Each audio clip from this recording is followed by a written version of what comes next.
Kolme pikkunaista lumessa tallustaa. Menevät koteihinsa kuuramaan lattiaa. Talvi on ollut leuto ja lämmin muutenkin, vaan siitä kotiorjat ei pääse nauttimaan.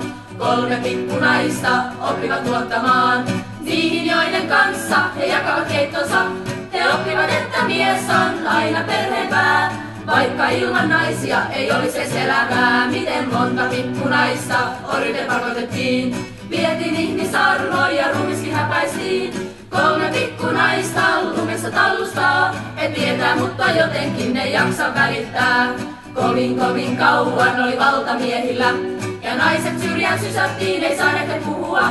Ei ollut oikeuksia minkälaisia, kun kirkko, valtio ja poliisi vasta rinnan mursivat.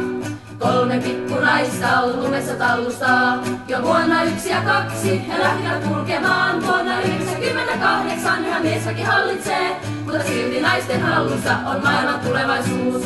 Kolme pikkunaista lumessa tallustaa. Jo vuonna 1 ja 2 he lähtivät kulkemaan. Vuonna 98 yhä miesväki hallitsee, mutta silti naisten hallussa on maailman tulevaisuus.